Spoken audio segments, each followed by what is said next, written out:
right? New Year has begun. You probably have some goals that you have set. Maybe you've set some financial goals, but you don't know how to reach those financial goals. So thankfully, we have Financial Peace class that is starting on February 2nd. You can sign up for that through our Church Center app or through the QR code that is there in front of you.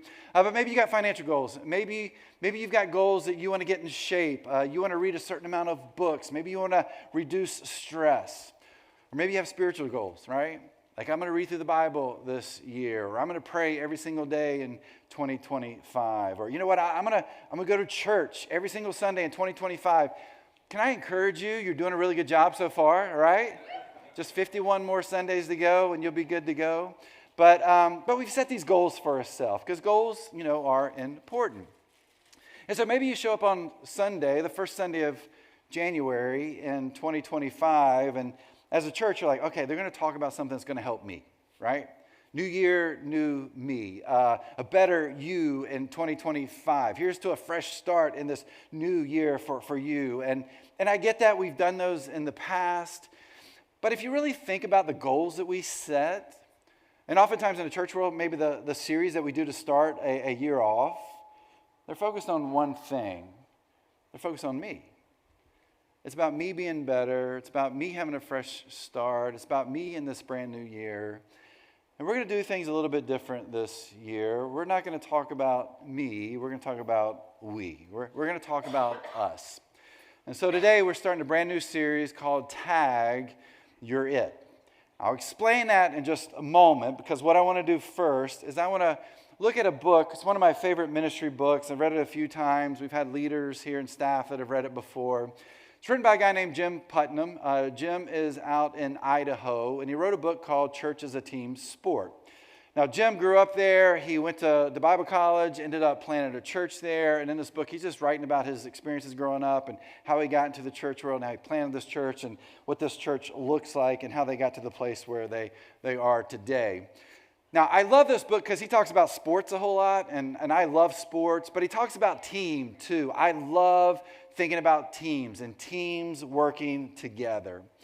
But in this book, one of the chapters, reading from the same playbook, he writes these words. He says, we already have a playbook, one given to us by God. We have a system on this team that has been developed by the leaders who are listening to the Lord. If you want to be on this team, we will all play by the same playbook that everyone else on this team plays by, the plan designed to allow us to win together. And I read those words, and I think about what he writes here, and it's true, right? For us to move forward, there has to be this mission that we are on together, and there's got to be this plan to guide us. And that's what we're going to talk about over these next few weeks in this series. But it really begins with this question of what mission are we on as a church? And you know what's pretty simple.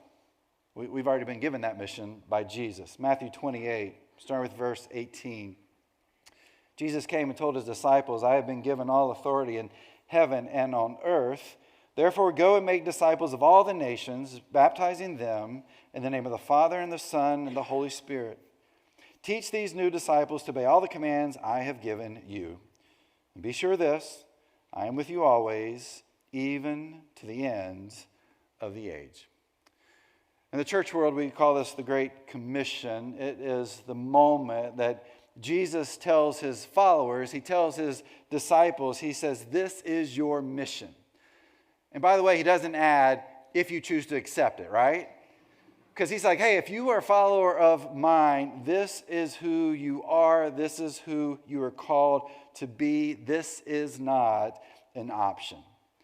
And so as Jesus begins this commission here, he says, hey, God gave me this authority, and so I need you to listen to what I'm going to say. And in that next line there, we see it starts with therefore, but then there's this word go. Go is an active word. So that means as followers of Christ, we're not to be inert, we're not to be stationary, we're not supposed to be stuck behind walls, we're supposed to be active. But the actual Greek word that's used there isn't the word go, it's actually the word going. And so if you look at this passage, the way it should read is, therefore in your going, make disciples of all the nations. Here's what Jesus is saying. Jesus is saying, in your going, as you walk across the street to talk to your neighbor, In your going as you get on the metro every day to go to work. In your going as you have dinner with a close friend. In your going as you volunteer with your kids' PTA. In your going as you live your life daily, if you follow Christ, you have a purpose. You have a mission. And the good news is Jesus tells us exactly what that is, right? He says it's making disciples. It's making more and more followers of Jesus. And that's the reason this series is called Tag You're It.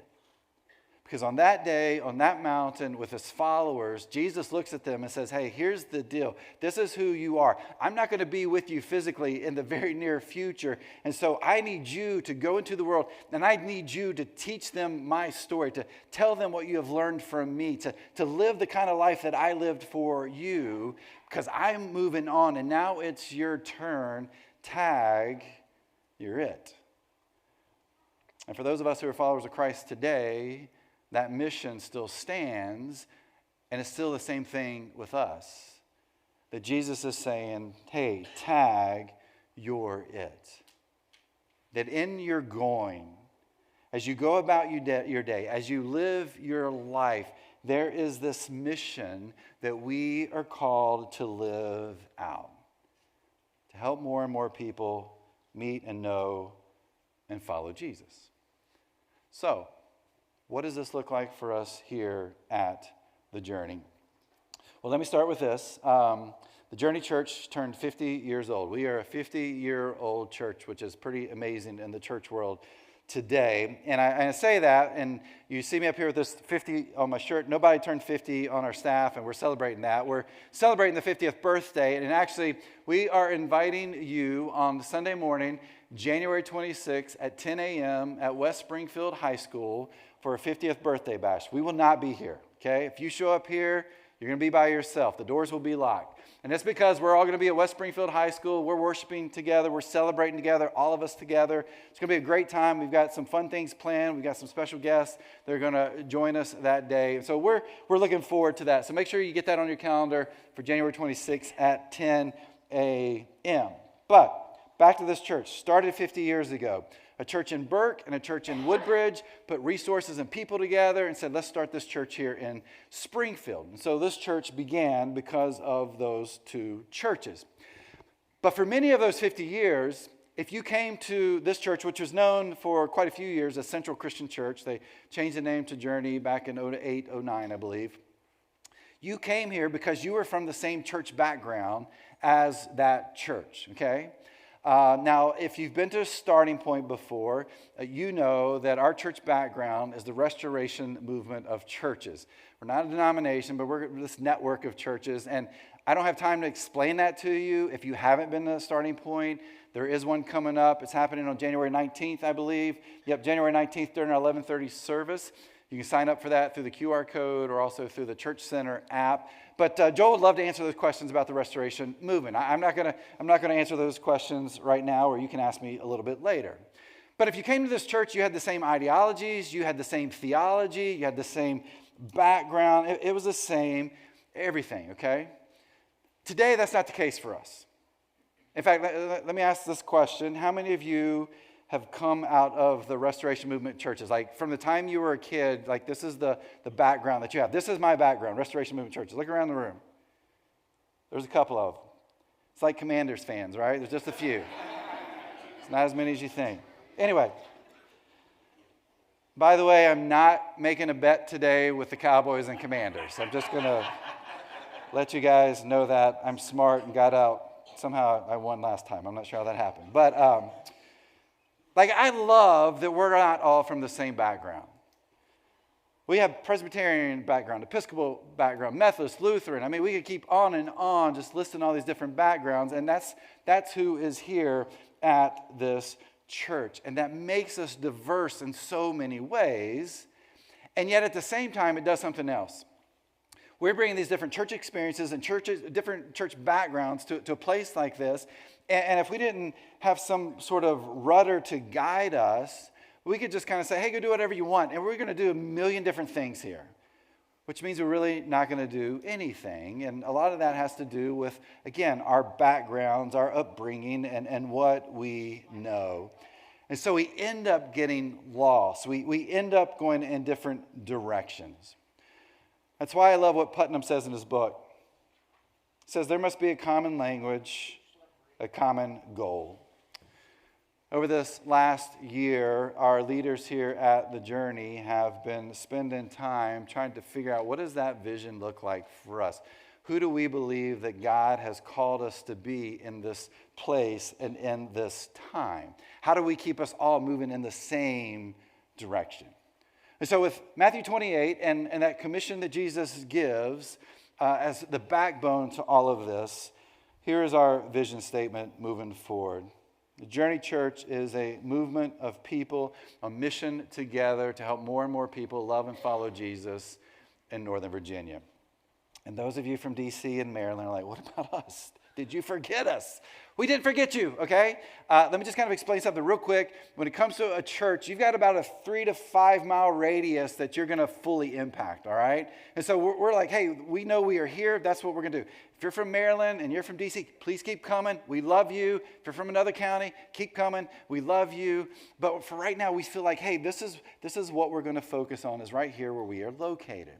Others are like, well, what about globally? There's so many people who don't know Jesus globally. Why don't you put on this globally? It's because that's not our focus right now. Now, we have global partners that we work with, and some others we're trying to make some connections with and build some new relationships with as we go into the next couple of years, because we know there are more and more people who don't know who Jesus is all throughout our world. But for us right now, we feel like, hey, this is our focus. This is what we want to make sure that we are moving towards. Now, you may be sitting there thinking, well, I drive down Franconia and there's 655 churches, right? And so there must be a million different Christians right here in this area. Why don't we look beyond this? Well, I want to take a moment and share some religion statistics for you. And I want to share these specific to Fairfax County. And I'm sure that these statistics in Fairfax County about religion are the same in other counties in Northern Virginia and D.C. and also into Maryland. The census of 2020 said in the Fairfax County there are about 1.2 million people who live in this county. I think that's more than a couple of states that are out there, right? Well, the Association of Religion Data Archives looks at census data, okay? And they look at it specific to religion. I want to share with you some of these data points when it comes to Fairfax County and religion. Here we go. 52% of people who live in this county, of 1.2 million people, have no religious connection. None. Zero. They are part of what we call the nuns today. And I'm not talking N-U-N-S. I'm talking N-O-N-E-S. 52% are part of the nuns. Well, how about this other 48%? Where does that leave us? 48% have some religious background. This is any world religion. Let me break it down a little bit. 20% come from Protestant traditions. This could be Black Protestant. This could be mainline Protestant. This could be evangelical Protestant, which the Journey would fit into. 20%. 18.1% have a Catholic or Orthodox church tradition background. And then 9.9% are other world religions, and this would include Islam, Buddhism, and Hinduism.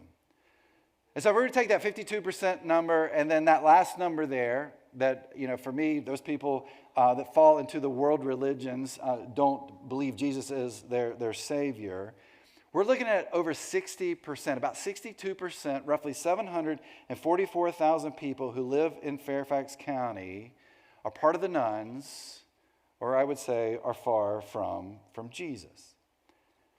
That other 38%, I could argue pretty well, or probably there's quite a bit of that percentage too, or high percentage that I would say are also far from Jesus. And here's why. When the Census Bureau asks you what's your background religiously, they don't ask your behavior, do they? They don't say, so how often do you go to church? Do you pray every day? Do you believe in God? Do you follow Jesus? Those aren't the questions they ask. They're like, hey, what's your tradition? And so some people will say, hey, I'm Christian, and maybe they grew up with that, but they don't live that out in their life. Behavior is very different than identity. And so as we kind of think about this county that we live in, that many of us live in, that I should say that this church is located in, and we think about the thousands of people, hundreds of thousands of people who are far from Jesus, it reminds me of these words Jesus speaks in Matthew 9. Jesus says, "The harvest is plentiful, but the workers are few. And the Lord of the harvest, therefore, ask the Lord of the harvest, therefore, to send out workers into his harvest field." Tag, you're it. If we follow Jesus, this is the mission that we are called to in this place that many of us call home. And this vision statement that we have as a church reminds us of that work Jesus has called us to live out here at this time, in this moment in history. So where do we begin? Well, we begin by understanding what our role is in this. And so I want to spend the rest of our time in Luke chapter 15. We're going to look at a story Jesus teaches to people that his disciples and some other people that are hanging out with him one day. Luke chapter 15, starting with verse 1. It says, "Tax collectors and other notorious sinners often came to listen to Jesus teach. This made the Pharisees and teachers of religious law complain that he was associating with such sinful people, even eating with them." Now, if you read the biographies of Jesus, we call those the Gospels. It's the first 4 books in the New Testament, Matthew, Mark, Luke, and John. We find that there's this tension between Jesus and the religious leaders, specifically these Pharisees. And why is that? Well, it's like Jesus is the antithesis of the Pharisees and their religious system. For instance, there was an old Jewish law that said this: one must not associate with an ungodly man. What was an ungodly man? What did ungodly mean? It meant someone who lived outside of this religious system. It meant someone who lived outside of the religious norms of the Jewish people. And in fact, the Pharisees had a term for these individuals. They called them people of the land. And so if you were a part of this group, the people of the land, then the Jewish leaders, the religious leaders, were like, you are doing everything you can not to have any contact with them. You're not to hang out with them. They're not to be trusted. You couldn't travel with them. You couldn't do business with them. You were called to avoid them at all cost. And yet what's Jesus do? Who does he hang out with? He welcomes the ungodly, right? He eats with the people of the land. He spends time with, he influences the same people the Pharisees said, do not waste your time with them. And I think about what we read here in the very first part of Luke chapter 15, and I kind of wonder, are we really any different than the Pharisees? I mean, how do you view people who are far from Jesus, that don't follow Jesus? Because many of us would say, hey, I'm a follower of Jesus, and yet our behaviors don't reflect what we say we believe. Our behaviors don't reflect the heart of God. And too often we're more like the Pharisees than we are like Jesus. And so there's a good chance we probably lump people into one of 3 categories. Let me share these with you kind of quickly. We treat those people, right? That's why some people may term people far from God with indifference. Maybe you attend a church and you like the church because they got a good kids program, good teens program, good singles ministry, women's ministry, men's ministry. You love the work that they do in the community. You like the music. The lead pastor is a really good communicator and has a full head of hair, so you really love that about that particular church. You look around and it's a decent crowd. Everybody seems to get along with each other. The people there are like you. And like at the average, you show up like you're 1.5 times per month to attend. And you kind of look around, and as you look around, you just kind of assume that everybody else is doing this, right? Everybody else is spending their time trying to find people that are far from God. And you're like, you know what? We were just trying to get out of the house today because it's supposed to snow. We're going to have the kids in the house for 3 days, or we don't have anything on the schedule, so we showed up at church. And you're like, there's some really nice people here. And so they're probably here reaching people far from God. I don't need to do that. It's not that big a deal, really. And so we leave that duty to other people because we think they'll take on that role for us. And so some of us are indifferent from people who are far from Jesus. There's others we isolate ourselves from, again, those people. Sort of live in these holy huddles where we use the term Christian as an adjective, right? We send our kids to Christian schools. They play in Christian sports leagues. We read Christian books and magazines. We listen to Christian music and Christian podcasts. We watch Christian movies. We get our news from Christian media. We drink Christian coffee from the Jehovah Java, right? I mean, that's kind of the system that we have. And then when it comes to the church, we look at the church and we're like, the church is not a place for people who are far from Jesus. Like, the church should be a place for people who are blessed and redeemed and chosen and sanctified and justified and whatever those big church words that people like to use that most of us don't even know what they mean, right? We're like, that is what the church should be about. It should be kind of enclosed for a certain group of people. And so it's kind of this Christian otherworld, or maybe even Christian underworld. I'm not quite sure. But it's got its own places, language, and looks, and we isolate ourselves from people who are far from Jesus. And some of you may be sitting there like, hold up, wait, I think that's me. I'm not knocking it, by the way, okay? I understand, I get it. My fear is what we end up doing is building barriers. We end up building barriers between ourselves and people that we are called to reach, people that Jesus spent time with. And so if we're not careful, we can isolate ourselves from those that are far from Jesus. And then the last thing, we like to antagonize those people who do not know Jesus. Some of us think about people who don't know Jesus and far from God a whole lot. And I don't mean that in a good way, right? We just don't like the way they think. We don't like the way they vote. We don't like the things they believe. We don't like the way they talk. We don't like the things they do. And instead of being patient and having this unconditional love that we're called to have for people, we actually kind of have this anger or bitterness and maybe even hate. And so we antagonize people who are far from Jesus. Maybe we do it in conversations. Maybe we do it through text messages or phone calls. Maybe we do it, of course, I know this happens on social media because we can hide there, right? But we antagonize people who are far from Jesus. And like the Pharisees, we begin to build this chasm. We build this chasm between them and us. Those of us that say, hey, we're a follower of Jesus. Then that builds a chasm between them and the church, which builds a chasm between them and Jesus. And what are they going to do? They're going to run as fast as they can away from Jesus, because if Jesus is like me and I'm antagonizing you, why would I want to be like you, right? And so oftentimes we can antagonize those who do not know Jesus, which makes us very much like the Pharisees. Ask yourself this question: do my interactions reflect the heart of Jesus, or am I more like the Pharisees? Because in this story Jesus teaches, he tells us where our hearts should be. Look at verse 3. So Jesus told him this story: if a man has 100 sheep and one of them gets lost, what will he do? Won't he leave the 99 others in the wilderness and go to search for the one that is lost until he finds it?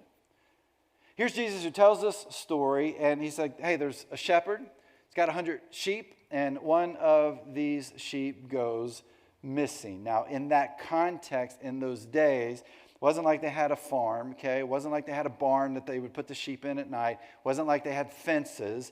These shepherds stayed with the sheep day in and day out. So they knew each sheep. So if a sheep went missing, they knew exactly which one of their sheep was not there. And so this one sheep goes missing out of the 100. What does the shepherd do? Nothing. Dumb sheep, man, oh my goodness. These animals don't know what they're doing. There's always one getting lost. At least I've still got 99, right? Is that what he says? Is that what he does? No. The shepherd goes and leaves the 99 to find this one sheep. Look at verse 5. And when he has found it, he would joyfully carry it home on his shoulders.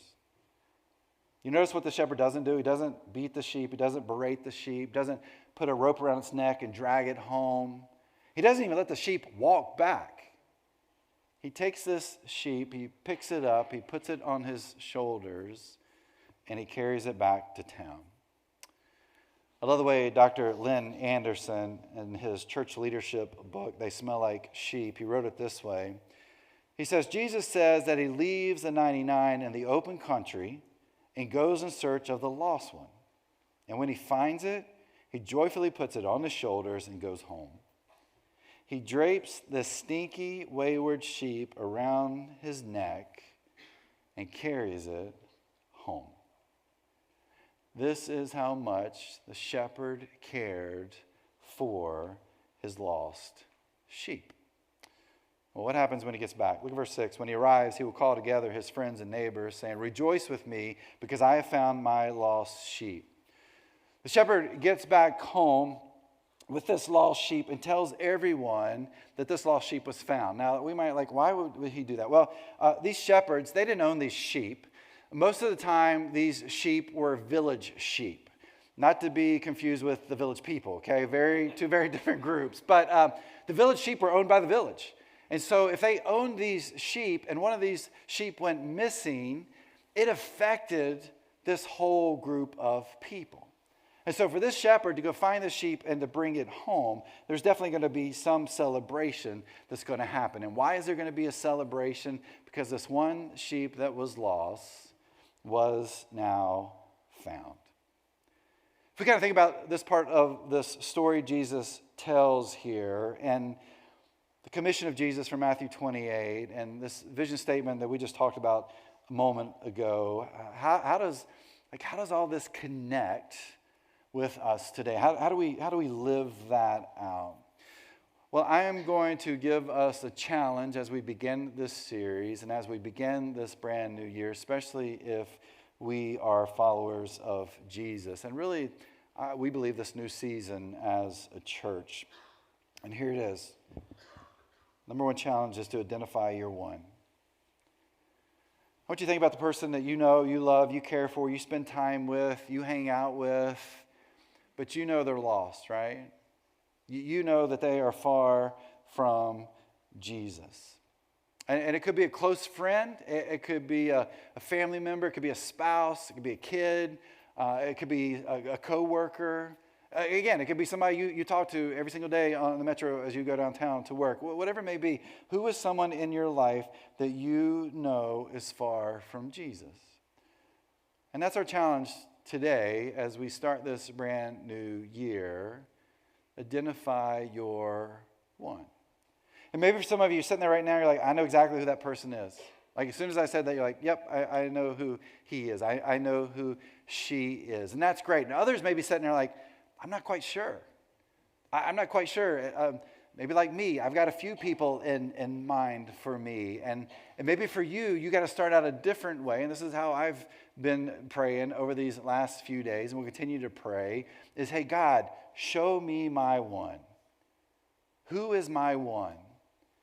Now, we can hear that and think, but Chad, there's millions, billions of people who don't know who Jesus is. I mean, there's hundreds of thousands here in Fairfax County. There's so many. We want to think big, but we need to start small, right? The challenge is, who is your one? And if you don't know, pray that prayer. God, show me your one. And I promise you, over time, God will make that clear to you. And like that shepherd, you will know who's missing, right? You will know who's lost. You will know who's far from Jesus. And so as this new year begins, identify your one. Now, why would we do this? Well, your one matters to God, and so they should matter to you. It's, I think, easy for followers of Jesus to fall into the trap of being indifferent to ones, to antagonizing ones, or to isolating ourselves from ones. But we got to remember our one matters to God. And if our one matters to God, then they need to matter to us too. No matter how tough they may be, rough they may be, bitter they may be, angry they may be, different than us they may be, we are called to love them as followers of Jesus. And why is this important? Look at verse 7. In the same way, there is more joy in heaven over one lost sinner who repents and returns to God than over 99 others who are righteous and haven't strayed away. If you're a follower of Christ, you're like me, you're part of the 99, okay? And maybe you're sitting here and you're like, hey, Chad, I haven't missed a Sunday in 2025 yet. Good job. Keep it up, right? And, and back in 2024, I read through the whole Bible. Wonderful. Keep doing things like that. You know what? In 2024, I gave more money to nonprofits in the church than I've ever given. Incredible. Keep doing that. It's easy for us that are part of the 99 to kind of get stuck and focused on ourselves than really focusing on the one. And over the next few weeks, we're going to talk about the 99. We're going to talk about those of us that fall into that, right? And we're going to continue talking about the one. But it begins by those of us who say we follow Christ, by knowing who our one is, and helping them love and follow Jesus. Why? What does Jesus say? There's more joy in heaven over one coming to know Jesus than the 99 living their life the way they know they're supposed to live it. And sometimes we can forget about that. Sometimes we can get so focused on being a part of the 99 that we lose this piece to the story about the importance of reaching those who are far from Christ. And when people come to know Jesus, that's when that incredible celebration in heaven happens. Your one matters to God, which means your one should matter to you.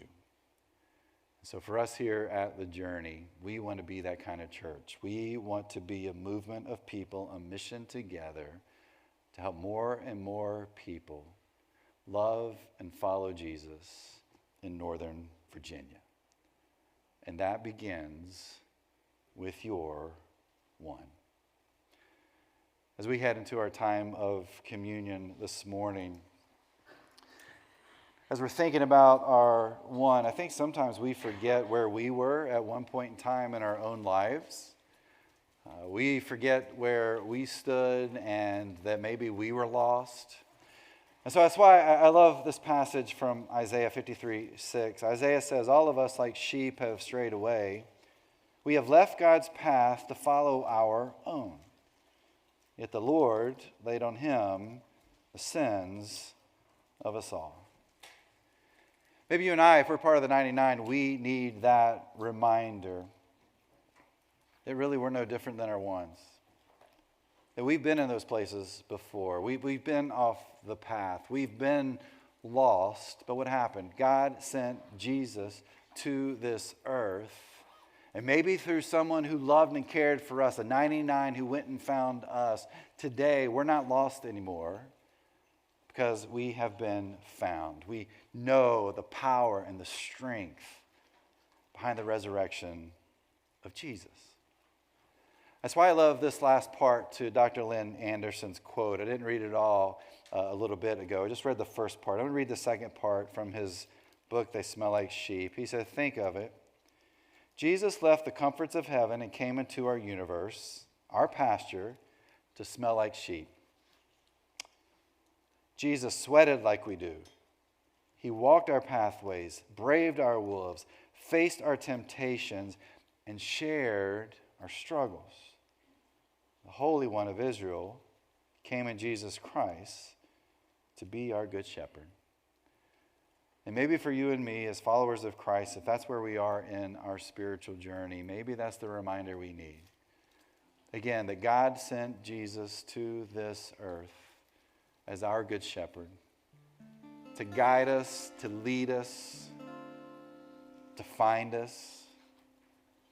And for you and me, as followers of Christ, again, we are called to live that out in our own lives every single day, that in our going, Jesus has tagged us to tag your head in our going. We live out that faith. We live out that mission every single day. So that in the end, there are those celebrations in heaven.